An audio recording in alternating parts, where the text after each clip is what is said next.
السلام علیکم ورحمۃ اللہ وبرکاتہ۔ الحمد للہ وکفی والصلاة والسلام علی سید الرسل وخاتم الانبیاء وعلی آلہ واصحابہ الاتقیاء الذين هم خلاصة العرب العرباء وخير الخلائق بعد الأنبياء ولعنة الله على دجال القاديان الذي قد تنبأ بعد إمام الأنبياء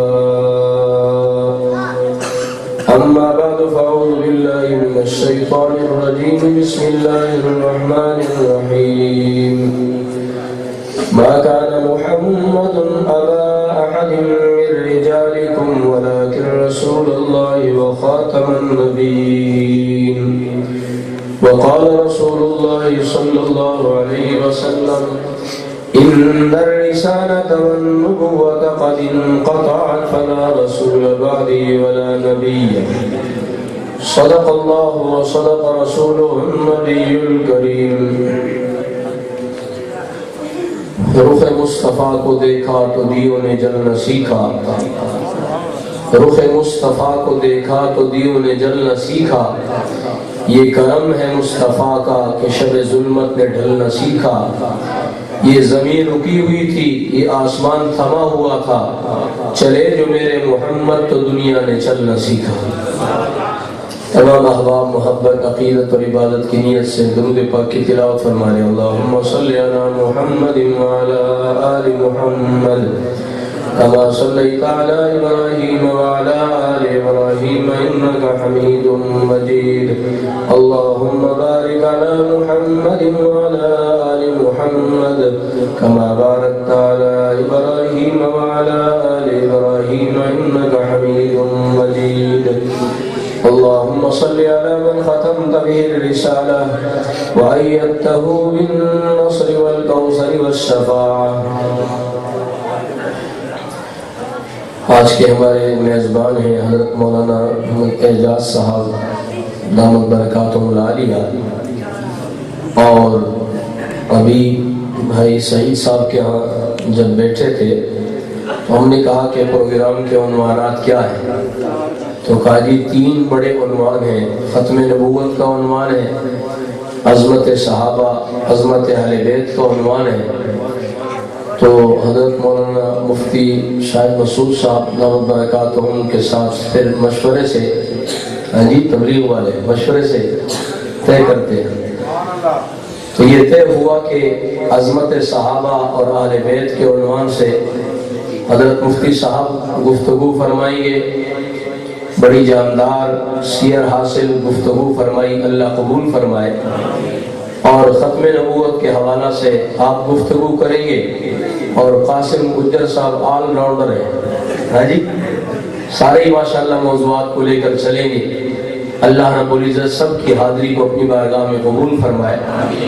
ہم کافی حضرات علماء کرام بڑی تعداد میں تشریف فرما ہے، مفتی عمر صاحب بھی تشریف فرما ہے، ادھر مولانا شامہ صاحب تشریف فرما ہے، مولانا طیب صاحب تشریف فرما ہے، غالباً قاری ظہیر صاحب بھی تشریف لائے ہوئے تھے، دیگر بہت سارے علماء کرام ہیں۔ اللہ رب الجلال ان علماء کرام کی، آپ بزرگوں کی، نوجوانوں کی، بچوں کی، سب کی حاضری کو اپنی رضا کے لیے، اپنے حبیب پاک صلی اللہ علیہ وسلم کی سیرت ناموس ختم نبوت کے لیے، صحابہ کرام کی عظمت محبت اہل بیت کی محبت کے لیے قبول فرمائے۔ حضرات گرامی، عقیدہ ختم نبوت کے حوالہ سے 2-4 باتیں عرض کروں گا تاکہ یہ عنوان بھی ادھورا نہ رہے، کچھ پیغام اس حوالہ سے بھی پہنچ جائے۔ عقیدہ، یہ جو ہم ختم نبوت کہتے ہیں، یہ ہمارا ایک عقیدہ ہے، ہمارا ایمان ہے، اور عقیدہ یہ عربی زبان کا لفظ ہے۔ عقیدہ عقدہ سے، عقدہ عربی زبان میں کہتے ہیں گرہ، جیسے یہ گرہ لگا لیتے ہیں رسی میں، رومال میں گرہ لگا دی، اس کو عربی زبان میں کہا جاتا ہے عقدہ۔ یہ ہے عقدہ۔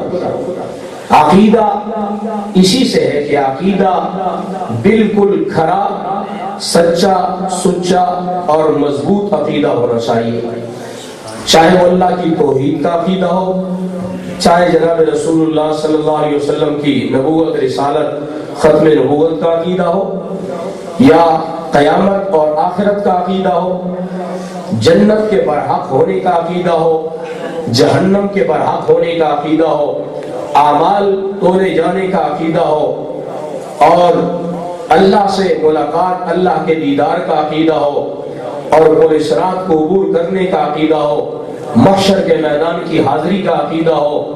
یہ سارے جتنے بھی عقیدے ہیں، تمام آسمانی کتابوں پر ایمان کا عقیدہ ہو، تمام رسولوں پر ایمان کا عقیدہ ہو، فرشتوں پر ایمان کا عقیدہ ہو، نظر نہ بھی آئے پھر بھی ماننا پڑے گا، کیونکہ قرآن کہتا ہے یہ ایمانیات ہے، ان میں سے کسی ایک کا بھی انکار کر دینے سے آدمی کافر ہو جاتا ہے۔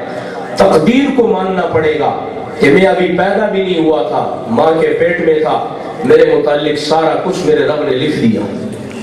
والقدر خیرہ وشرہ من اللہ تعالی والبعث بعد الموت، اور مرنے کے بعد پھر زندہ ہونا ہے۔ کیا ہونا ہے کہ نہیں ہونا؟ یہ اسلام کے تمام بنیادی عقیدے، ان عقیدوں میں سے ایک بڑا اہم اور حساس عقیدہ وہ عقیدہ ختم نبوت ہے۔ اللہ پہلے زمانے میں دیہات سے جب لوگ شہر میں جاتے تھے تو یہ شاپروں کا یہ رواج نہیں ہوتا تھا۔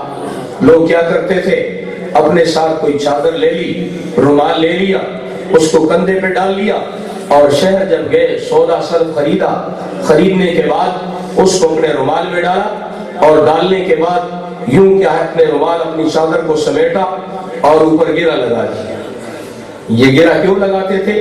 تاکہ جو سامان خریدا ہے وہ ضائع نہ ہو جائے، کوئی چور، ڈاکو، لٹیرا کوئی کیا واردات نہ کر جائے، اور یہ سامان گر نہ جائے، ضائع نہ ہو جائے، اس لیے گرہ لگا دی جاتی تھی۔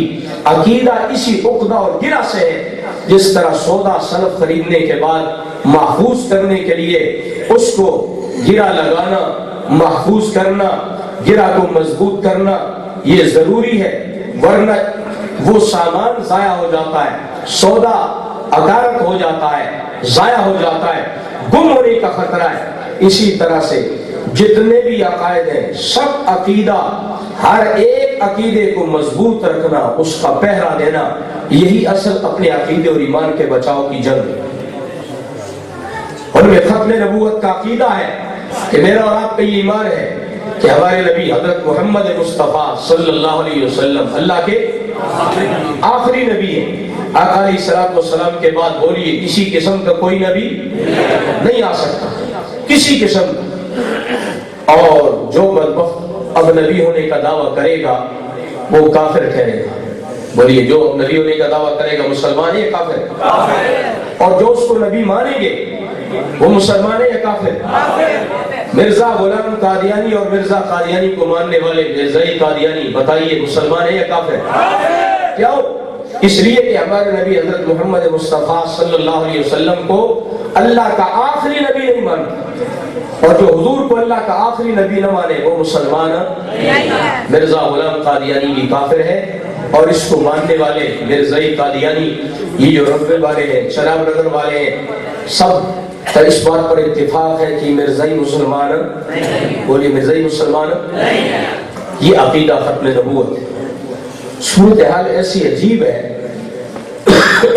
ابھی مہینہ بھی نہیں ہوا، یہاں ایک جگہ جانا ہوا تو یہ جو ماڑی ہے یہاں سے آگے کراس کر کے آگے بائیں ہاتھ پیٹرول پمپ ہے پی ایس او کا، وہاں رکے پیٹرول ڈلوانے کے لیے، تو ایک نوجوان آ گیا، کوئی 17-18 سال کا گبرو جوان، بالکل کوئی بچہ تھوڑا، 17-18 سال کا اچھا بلا گبرو جوان ہے، پیٹرول ڈالنے کے لیے آیا۔ تو میری عادت ہی ہے، میں جب ریڈی والے سے، دکان والے سے سودا لیتا ہوں یا رکشے میں گاڑی میں بیٹھ گیا، ساتھ والے سے پوچھ لیتا ہوں کہ بھائی یہ بتا ہمارے آخری نبی کا نام کیا ہے؟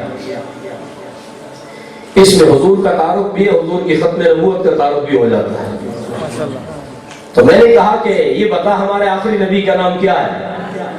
اس دن تو لطیفہ ہی ہو گیا. پہلے تو وہ دائیں بائیں دیکھنے لگا. میں نے جب دوبارہ پوچھا کہ بھئی ہمارے نبی، ہمارے آقا، ہمارے پاک پیغمبر کا نام کیا ہے، تو اس طرف یہ جھاری والی سائیڈ ہے، لک موڑ ہے، اس طرف آپ کو پتا ہے کہ لک اور مہر قومیں زیادہ آباد ہیں. تو میں نے کہا کہ ہمارے آخری نبی کا نام کیا ہے؟ کہنے لگا کہ مہر شاید. کیا کہنے لگا؟ مہر شاید. میں نے کہا کیا کہتا ہے؟ اس کو پتہ چل گیا کہ میرا جواب غلط ہے. فوراً وہاں سے بھاگا اور دوسرے بڑے آدمی کو بھیجا اور کہنے لگا یار تو جا، مولوی میرے کو اوکھے سوال کر دئی، تو سوالوں کا جواب بھی دے، تیرا پیٹرول بھی پا. وہی کوئی اوکھا سوال ہے؟ اس سے آسان سوال کوئی اور ہو سکتا ہے کہ یہ بتائیے کہ ہمارے آخری نبی کا نام کیا؟ آپ بتائیے. سارے بولے ہمارے آخری نبی کا نام کیا ہے؟ ذرا اور گج بج کے ہمارے آخری نبی کا نام کیا ہے؟ خود پیش آیا. ہمارے آخری نبی کا نام کیا ہے؟ بچے بھی بولے ہمارے آخری نبی کا نام کیا ہے؟ یہ ان پروگراموں کی برکت ہے جو مدرسے سے، تبلیغی جماعت سے یا دینی پروگراموں سے یا ان دینی محافل سے جڑے ہوئے ہیں. ان کو بڑا تو کیا ان کے بچوں کو بھی پتا ہے. اور اللہ کی قسم ان محفلوں کو غنیمت جانے جو ان مجالس میں نہیں شریک ہوتے. گبرو جوان ہو گئے، ادھیڑ عمر کے ہو گئے، بوڑھے ہو گئے، ان سے پوچھو. میں نے کئی بوڑھوں سے پوچھا کہ ہمارے آخری نبی کا نام کیا ہے.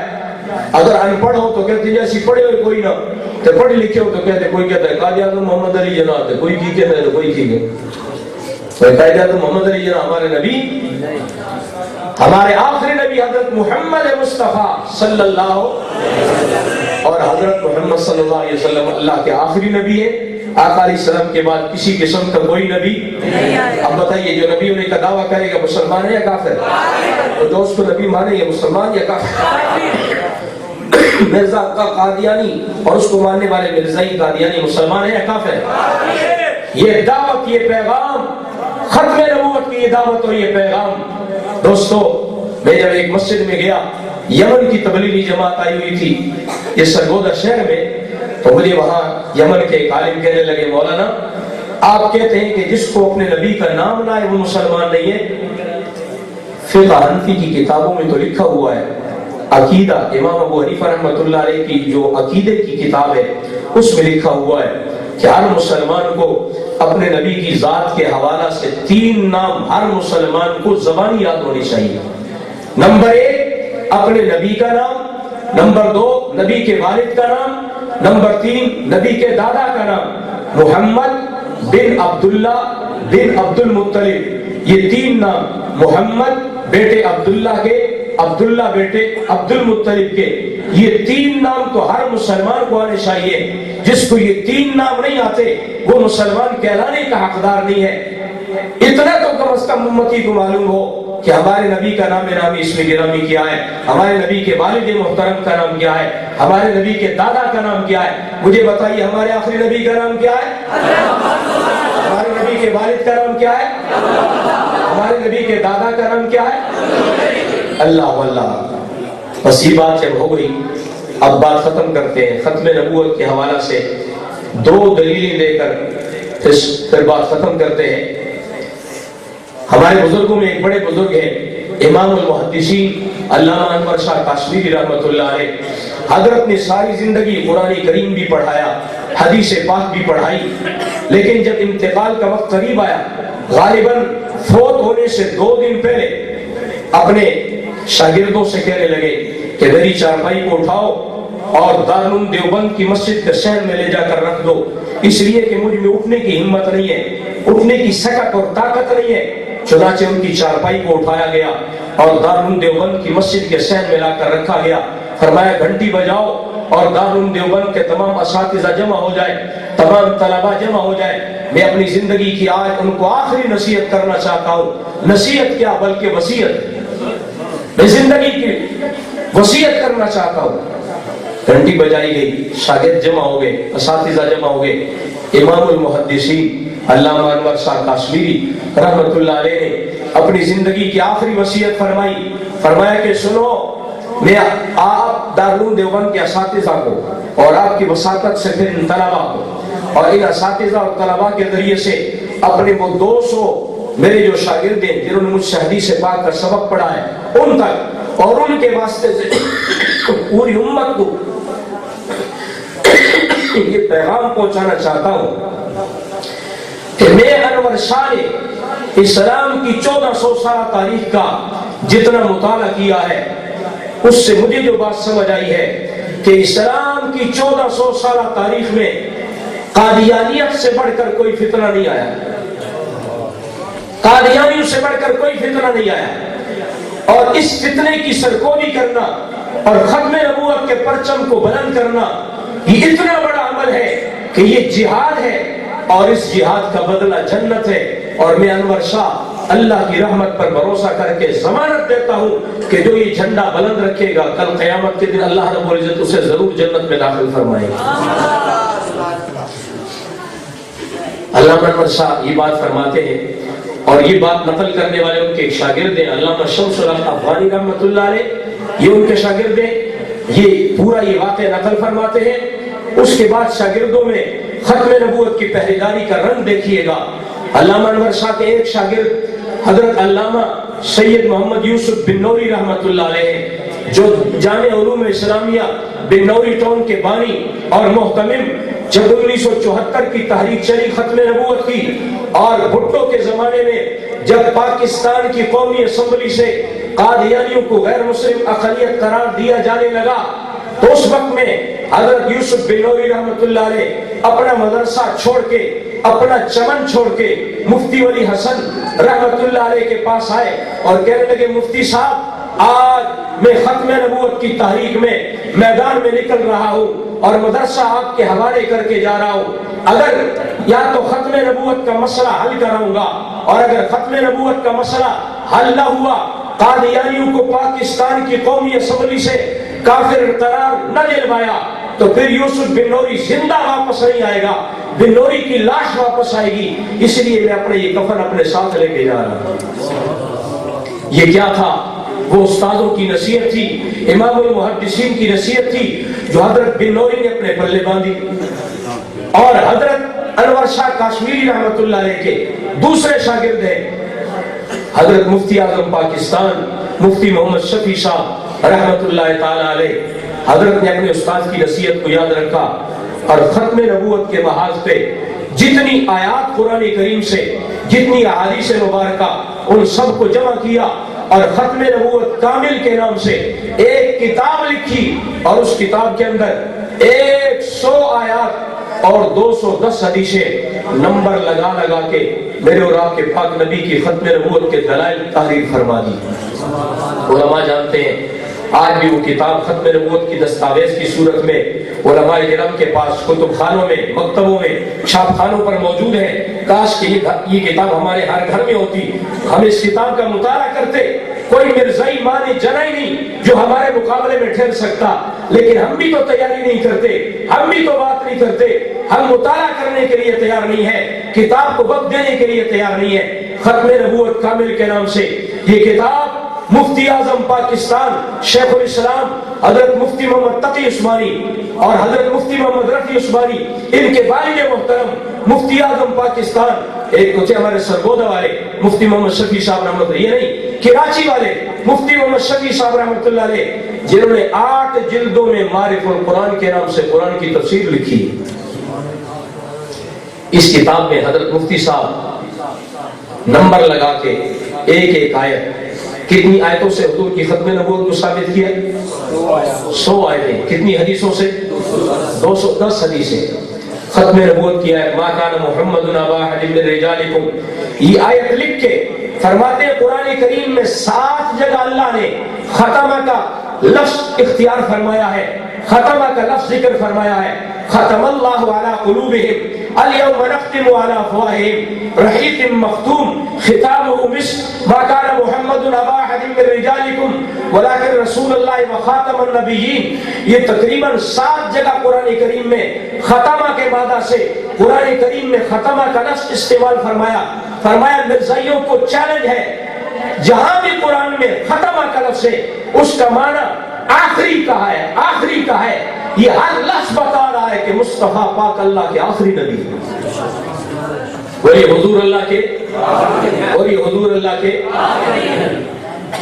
اور دوسری دلیل قرآن کریم کی آیت والذین یؤمنون بما انزل الیک وما انزل من قبلک، اس آیت سے حضور کی ختم نبوت کو ثابت کیا ہے۔ کیا کہ متقی لوگ، ایمان والے لوگ وہ ہیں یؤمنون بما انزل الیک، میرے محبوب پیغمبر جو اس کتاب پر ایمان لاتے ہیں جو کتاب آپ کی طرف اتاری گئی ہے، آپ پر نازل کی گئی ہے۔ بولیے ہمارے نبی پر کون سی کتاب نازل کی گئی؟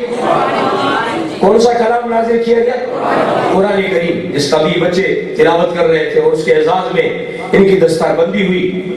اللہ رب العزت مدارس مساجد کی رونقوں کو بحال رکھے، ورنہ خدا کی قسم دن وہ آئے کہ ہمیں اپنے نبی کا نام یاد نہ رہے، ہمیں اللہ کا نام بھول جائے، ہمیں کلمہ نہ آئے۔ آج جو مدرسوں سے دور ہے، حال پوچھو ذرا ان کا، بھائی وزیر بن گئے، بیچاروں کو آتا جاتا کچھ نہیں ہے۔ یہ جو بچے آج مسجد میں آ رہے ہیں، مدرسے میں آ رہے ہیں، یہ جو کلمہ سیکھ رہے، نماز سیکھ رہے، نہیں ملے گی بڑی نوکری نہ صحیح، لیکن اللہ کے نبی کا نام خدا کی قسم چمڑی ادھر جائے گی، ان کے دل سے کسی کا باپ بھی نہیں مٹا سکتا۔ انشاءاللہ کٹ نہیں گئے پشاور میں وہ بچے، چیتڑے نہیں اڑ گئے، لیکن کیا ان کے دل سے کوئی اللہ کا نام مٹا سکا؟ اللہ کے نبی کا نام مٹا سکا؟ ٹھیک ہے، ہمیں بھی نوکری اچھی لگتی ہے، ہمیں بھی یہ چاہتے ہمارے بچے بڑی پوسٹوں پر ہوں اور ان کی لاکھوں میں تنخواہ ہو، ہمیں بھی پیسہ اچھا لگتا ہے، لیکن نہیں، ہم کہتے ہیں پیسہ آئے یا نہ آئے، یہ غریب مسلمان، ایماندار مسلمان بھی چاہتے ہیں ہمارے ہاں بھی پیسے کی ریل پیر لگی ہوئی ہو، ہم بھی بڑے مال میں کھیلنے والے ہوں، بڑی دولتوں میں ہوں، لیکن نہیں مسلمانوں، مبارک ہو، خدا کی قسم تم مسلمان جو کلمے اور ایمان سے محبت کرنے والے ہو، کل قیامت کا دن ہوگا، سارے پیچھے رہ جائیں گے، تم سادہ لوگ ایمان والے آگے بڑھ جاؤ گے۔ نہ دیکھو ان کی طرف للچائی نظروں سے، پلے کچھ نہیں ہے، نئی نسلیں ایمان سے محروم ہو رہی ہے، کلمے کا نہیں پتا، ایمان کا نہیں پتا، اللہ اور اللہ کے نبی کے نام کا نہیں پتا۔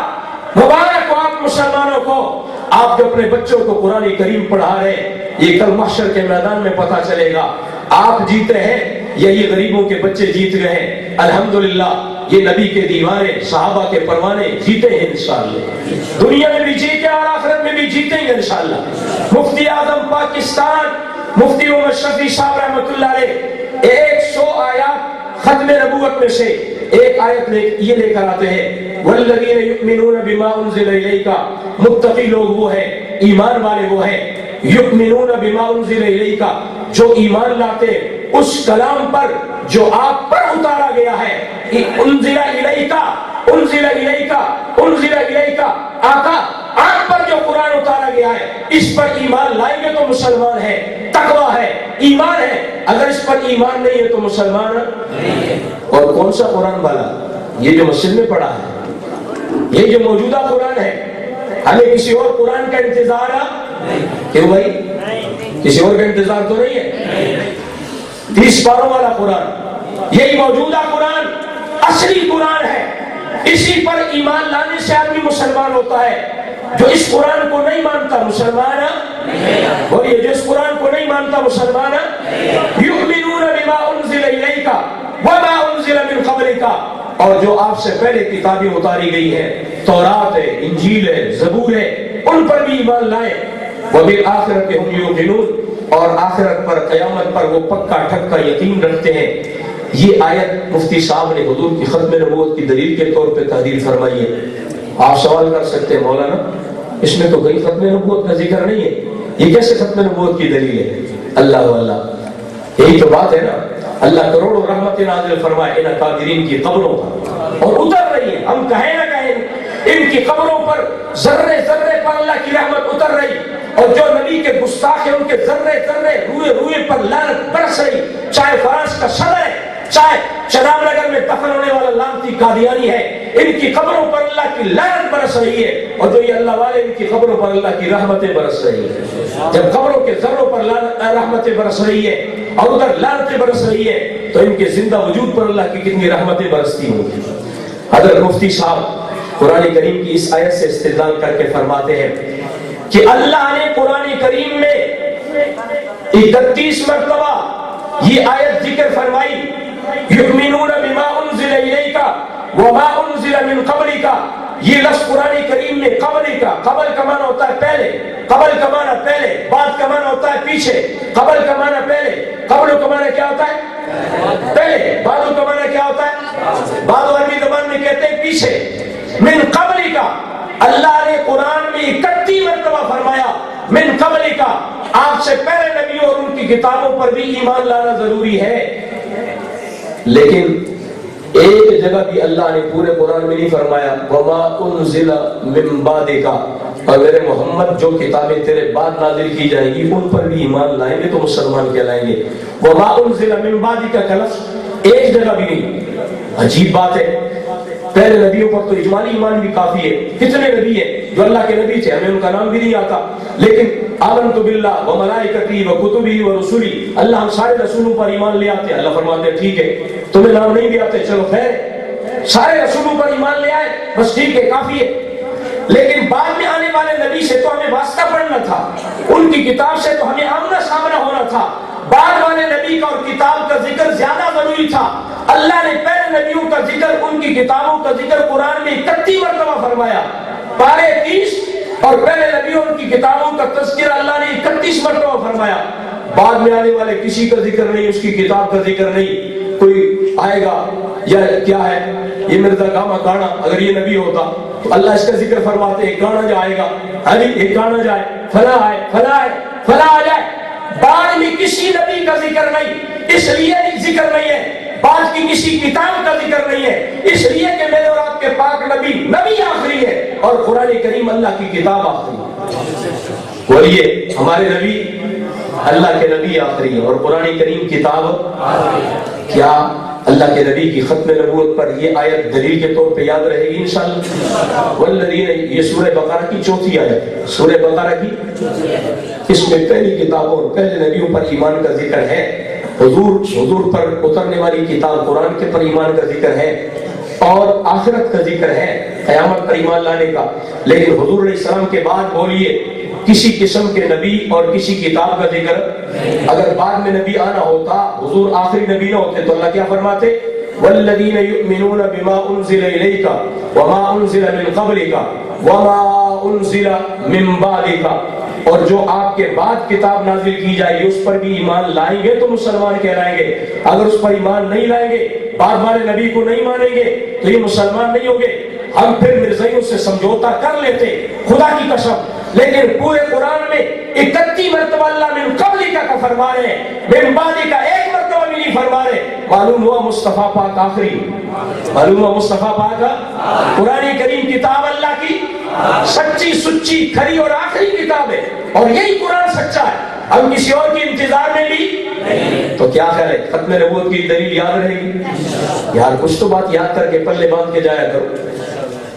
ایک جگہ ایک رضائی سے جب مناظرہ ہوا، 3-4 علماء تشریف فرما تھے، 4 گھنٹے سے اس کے ساتھ مناظرہ کر رہے، 4 گھنٹے سے مناظرہ کر رہے، اس کی کھوپڑی میں بات نہیں آ رہی تھی، آخر اللہ رب العزت نے یہ آیت ذہن میں ڈالی، بھائی ختم نبوت کے جہاں اور بہت سارے دلائل ہیں وہاں یہ بھی تو ختم نبوت کی دلیل ہے، ہم نے صحیح بات کہی، بھائی 31 مرتبہ اللہ قرآن کریم میں حضور سے پہلے نبیوں اور کتابوں کا ذکر فرماتے، حوالہ دیتے ہیں، ان پر ایمان لاؤ، ان پر ایمان لاؤ، ان پر ایمان لانا ضروری ہے، وما انزل من بعدک اللہ ایک جگہ بھی نہیں فرما رہے، کہنے لگا ذرا دکھاؤ، قرآن کریم لایا گیا، دکھایا، اپنی آنکھوں سے دیکھا، تھوڑی دیر سر جھکایا، آنکھیں بند کی، سر جھکایا، کہنے لگا مولانا بات سمجھ آ گئی، میں مرز قادیانی پر لعنت بھیجتا ہوں، حضور کی ختم نبوت کا اعلان کرتا۔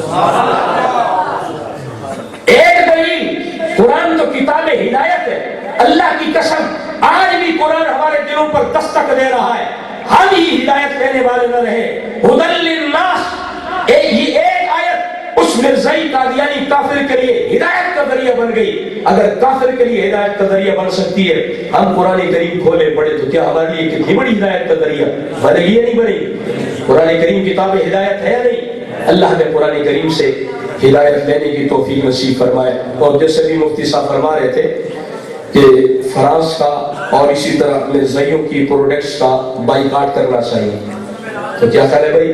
غیرت ایمانی کا تقاضا کیا ہے؟ ان بے ایمانوں کا بائیکاٹ ہونا چاہیے کہ اللہ ایک واقعہ میں نے کتاب زاد آخرت میں پڑھا، فرانس نے الجزائر، فرانس کافر ملک ہے، عیسائی ملک ہے، اس نے الجزائر اسلامی ملک پر قبضہ کیا اور 127 سال گزر گئے۔ اللہ قرآن کریم کی طاقت دیکھیں، اپنے دین کی طاقت دیکھیں، 127 سال تک فرانس نے الجزائر اسلامی ملک پر قبضہ کیا، اپنے پاؤنڈ وہاں پر بہائے اور کالجوں اور یونیورسٹیوں پر قبضہ کر لیا، اپنی بے حیا تہذیب اور بے شرمی والی تہذیب وہاں مسلط کی اور پورا اپنی ایڑی چوٹی کا زور لگایا۔ جب 127 سال یعنی 1.5 صدی ہونے کو قریب ہو گئی تو فرانس کا پرائم منسٹر بھی آیا، چیف آف آرمی اسٹاف بھی آیا، بڑے بڑے جنرل بھی آئے، الجزائر آئے اور یوں بڑا سٹیج لگایا اور سٹیج لگا کر اس پر آ کر براجمع ہوئے اور مسلمان بچے اور بچیاں اور مسلمان عوام سامنے ہزاروں یا لاکھوں کی تعداد میں، اور فرانس کا صدر بڑا خوش ہے، وزیر اعظم بڑا خوش ہے، آج ہم فتح کا جشن منائیں گے کہ ہم نے مسلمانوں کو اللہ کی توحید سے، اللہ کے نبی کی نبوت اور رسالت سے ہٹا کے عیسیٰ علیہ السلام اور مریم کے بت کے سامنے جھکا دیا، ان کے دل سے اللہ کے نبی کا نام کھرچ دیا، آج یہ صلیب کے سامنے ہاتھ جوڑ کے بیٹھے ہیں، فتح کا جشن منانے کے لیے آئے۔ لیکن اللہ سلام ہے الجزائر کے اور غیرت مند مسلمان بچوں اور بچیوں کو، آج اصل جنگ تہذیب کی ہے، اصل جنگ کلچر کی ہے۔ ابھی جو مولانا قاسم صاحب فرما رہے تھے اپنے چہرے محمدی باغیچے سے سجاؤ، اصل جنگ ہے اس چیز کی، دشمن ہم سے محمدی حلیہ چھیننا چاہتا ہے، ہمارا محمدی لباس چھیننا چاہتا ہے، ہماری محمدی تہذیب، ثقافت، کلچر، اسلامی کلچر چھیننا چاہتا ہے۔ یہ جنگ ہے ہر جگہ۔ اب جنگ میدانی جنگ، ایٹم بم اور میزائلوں کی جنگ کم ہوگی، اب اصل جنگ یہ ہے نا، اس میں بھی پہلوان بنے نا، ہم بھی میدان میں آئے اور دنیا کو جواب دے، ہم اللہ کی قسم کٹ جائیں گے، آج کے بعد اپنے سر سے لے کر پاؤں تک اپنے پورے وجود کو محمدی باغیچہ بنائیں گے۔ ایک ایک حضور کی سنت، پاؤں کے ناخن سے لے کر سر کے بال تک جتنا ممکن ہو سکے ہم اپنے وجود کو محمدی باغیچہ اور محمدی چمنستان کا ایک نمونہ اور ایک باغ اور ایک چمن بنا کے پیش کریں گے۔ کون کون دوست ہیں جو اپنے وجود پہ محمدی سنتیں سجائیں گے؟ اللہ اللہ۔ بات ختم ہوتی ہے، فرانس کا صدر موجود، وزیر اعظم موجود، چیف آف آرمی اسٹاف اور جنرل موجود، مسلمانوں کے خلاف فتح کا جشن منانے کے لیے آئے۔ جو فرانس شیطان آج میرے نبی کی گستاخی کرتا ہے، کیمرون شیطان میرے نبی کی توہین کرتا ہے، یہی فرانس تھا، اس کو شکست اور ذلت کا سامنا کرنا پڑا۔ جب آ کے سارے بیٹھ کے براجمع ہو گئے، مسلمان بچوں کو بلایا گیا، مسلمان بچیوں کو بلایا گیا۔ اب chief of army staff, France کا chief of army staff, prime minister, France کا پرائم منسٹر، فرانس کا صدر، وزیر اعظم، چیف آرمی اسٹاف اور جنرل، مردار خور سارے وہاں جمع ہیں اور کھڑے ہیں کہ ان بچوں کو گفٹ دیں گے کیونکہ آج یہ بے حیا، بے پردہ، بے غیرت بن کے ہمارے سامنے آئیں گے۔ لیکن ان بچوں کو جب ترتیب بار بلایا گیا، وہ جب سٹیج پہ آئے، اللہ کی قسم 127 سال فرانس نے اپنی ایڑی چوٹی کا زور لگانے کے بعد بھی جب الجزائر کے ان مسلمانوں کو سٹیج پہ بلایا گیا، خدا کی قسم وہ پھر بھی محمدی تہذیب اور ثقافت اور اسلامی لباس کے اندر تھے۔ ان کے ایک کے وجود سے بھی بے حیائی نظر نہیں آ رہی تھی، سب حیا اور غیرت کے لباس میں تھے۔ وہ فرانس کے بڑے بڑے جرنیل سر پکڑ کے بیٹھ گئے، اور جو علاقوں کو قبضہ کرنے کے لیے ان کا وزیر تھا، یہ کسی مفتی کا فتویٰ نہیں سنا رہا، عالم کی جذباتی بات نہیں، مسٹر لاگوس سے مخاطب ہو کر کہنے لگے، مسٹر لاگوس یہ تو نے کیا غضب کر دیا، ہمارا وہ اتنا سرمایہ کدھر گیا، اربوں پونڈ کدھر گئے، ہم نے جو اتنا مال بہایا، کالجوں اور یونیورسٹیوں پہ قبضہ کیا، مسلمانوں سے تو ہم نے حکومت بھی چھین لی تھی، وہ ہماری تہذیب کدھر گئی۔ ہمارا خیال تو یہ تھا آج ان کے دل سے اللہ کے نبی کا نام بھی ختم ہو چکا ہوگا، تو ان کا اسلامی لباس ہی نہیں بدل سکا، تو ان کے دل سے اللہ کا نام کیسے نکالے گا؟ سنیے مسٹر لاگوس نے پھر کیا کہا۔ مسٹر لاگوس نے کہا، فرانس کے جرنیلوں، فرانس کے پرائم منسٹر اور صدروں، سنو، تمہیں اپنی طاقت اور اپنے پیسے پہ ناز ہے۔ اس نے قرآن ہاتھ میں اٹھایا اور یوں سب کے سامنے فضا میں بلند کیا اور کہنے لگا، قرآن فرانس سے زیادہ طاقتور ہے، قرآن فرانس سے زیادہ طاقتور ہے، قرآن فرانس سے زیادہ طاقتور ہے، تمہیں اپنے پیسے پہ ناز ہے الجزائر کے مسلمانوں کو رب کے قرآن پہ ناز ہے۔ تو دوستو ہمارے حکمرانوں میں کبھی اتنی غیرت اور جرأت نہیں رہی کہ بیچارے ڈرتے ہیں کافروں سے، کوئی ضرورت نہیں، ہم ان کی منت سماجت کرتے ہیں کہ ان سے بائیکاٹ کرو، لیکن اگر نہیں کرتے آپ اپنے آپ کو کمزور نہ سمجھیں، آپ اپنے وجود پر محمدی تہذیب کو اپنائیں اور ان بدماشوں ان گستاخوں کی پروڈکٹس کا بائیکاٹ کریں۔ انشاءاللہ الجزائر پہ کون سی اسلامی حکومت تھی؟ حکومت تو فرانس نے چھین لی تھی، یہاں تو پھر بھی گونگلو قسم کے ہیں حکمران تھوڑے بہت، وہاں تو مسلمان حکمران تھے ہی نہیں، فرانس خود وہاں کا حکمران تھا، قبضہ کر چکا تھا، لیکن اس کے باوجود کیا مسلمانوں نے اپنی مدد آپ کے ساتھ فرانس کے خلاف یہ جنگ لڑی، اللہ نے ان کو فتح دی کہ نہیں؟ فرانس کا صدر چیف آرمی سٹاف اور جنرل ناک کٹ گئی، ناک کٹ کے ذلیل ہو کے شکست کو کھا کے وہاں سے واپس گئے۔ ہم بھی تہیہ کرتے، ہم فرانس اور مرزائیت کے خلاف نفرت کا وہ ٹمپریچر بڑھا دیں گے اور وہ فضا وہ ماحول بنا دیں گے۔ اگر عالم اسلام کے حکمران بے غیرت بھی ہو جائے یا ان کے قدموں میں جا کر پڑ جائے، ڈرے کہ ان کا کھاتے ہماری مجبوری عمل سے ڈرتے، ہم ماحول اتنا گرم کر دیں کہ خدا کی قسم بچہ ان گستاخوں پر لعنت بھیجے گا، ان کی پروڈکٹس کی بائیکاٹ کرے گا اور انشاءاللہ ناک رگڑ کے مسلمانوں سے معافی مانگیں گے انشاءاللہ۔ کیا یہ ماحول بنائیں گے انشاءاللہ؟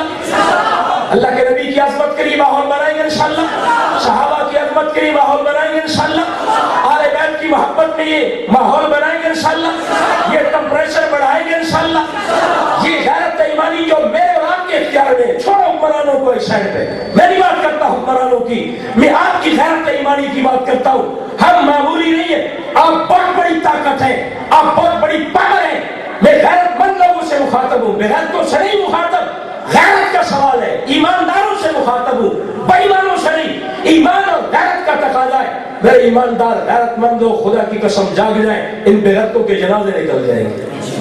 کیا توقع رکھو؟ پھر آپ اپنے نبی کی ناموس کے لیے میدان میں نکلیں گے انشاءاللہ، اپنے نبوت کا جھنڈا بلند رکھیں گے انشاءاللہ۔ اگر الجزائر کے نہتے مسلمانوں نے فرانس کی ناک کاٹ کے رکھی ہے تو انشاءاللہ ہم اپنے حکمرانوں کی منت کرتے رہیں گے، اگر ان میں کوئی غیرت کی رمق جاگی تو ٹھیک، نہیں تو ہم نہتے مسلمان تمہیں گھٹنے ٹیکنے پر اور تمہیں گھٹنے رہن لگانے پر مجبور کریں گے انشاءاللہ، کریں گے انشاءاللہ، کریں گے انشاءاللہ۔ ہم کمزور ہیں، ہمارا رب بڑا ڈاڈا ہے، ہم کمزور ہیں، ہمارا دین بڑا سچا ہے، ہم کمزور ہیں، ہمارا قرآن سچا اور طاقتور ہے انشاءاللہ۔ اس دین کی صداقت کی بنیاد پہ گستاخوں کی جڑیں کاٹیں گے انشاءاللہ، کاٹیں گے انشاءاللہ، ان کا نام و نشان مٹے گا، نبی کی محبت اور عشق و وفا کی خوشبو دنیا کے اندر پھیل کر رہے گی۔ اللہ کریم ہمیں آخر دم تک اپنے با وفا نبی سے وفا نبھانے کی توفیق نصیب فرمائے۔ وآخر دعوانا الحمدللہ رب العالمین۔